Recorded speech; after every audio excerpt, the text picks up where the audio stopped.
ഇന്നലത്തെ Goa versus Kerala Blasters മാച്ചിൽ കേരളത്തിന് പറ്റിയ ചില പ്രശ്നങ്ങൾ ഞാൻ പറയാം. ഒന്നാമത്, ആ ഗോൾ സ്കോർ ചെയ്തത് നമ്മളുടെ ലൂണയുടെ കാലിൽ നിന്ന് പറ്റിയ മിസ്റ്റേക്കാണ്. കൗണ്ടർ അറ്റാക്കിൽ നിന്നാണ് ആ ഗോൾ ജനറേറ്റ് ചെയ്യുന്നത്. ബോറിസ് സിംഗ് അതിവേഗത്തിൽ ഓടി വന്നു, ബോൾ കളക്ട് ചെയ്തു, ബോക്സിലേക്ക് ചാട്ടുള്ള ബോൾ കയറി. ക്രോസ് പ്രതീക്ഷിച്ച് നിന്ന സച്ചിനെ റൈറ്റ് സൈഡിൽ ഫസ്റ്റ് പോസ്റ്റിലൂടെയാണ് ബോറിസ് സ്ട്രൈക്ക് ചെയ്തത്. ശരിക്കും പറഞ്ഞു കഴിഞ്ഞാൽ ഫസ്റ്റ് പോസ്റ്റ് കവർ ചെയ്ത് നിൽക്കണമായിരുന്നു. ക്രോസ് എടുക്കാനായിട്ട് നമ്മളുടെ ബാക്ക് ഫോർ ഡിഫൻഡേഴ്സ് അവിടെ ശരിക്കും ഉണ്ടായിരുന്നു.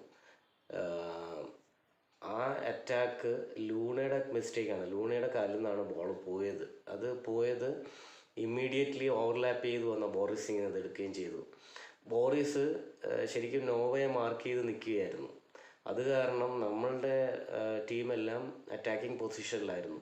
പക്ഷേ ബോറിസിൻ്റെ അത്രയും സ്പീഡ് നമ്മുടെ ബാക്ക് ഫോറിന് ലെഫ്റ്റ് വിങ് ബാക്കിനും ഇല്ലായിരുന്നത് കാരണമാണ് ബോറിസ് അത്രയും വേഗത്തിലേക്ക് ബോക്സിലേക്ക് കയറിയത്. പക്ഷെ അത് വിഷൻ ചെയ്യണമായിരുന്നു നമ്മൾ.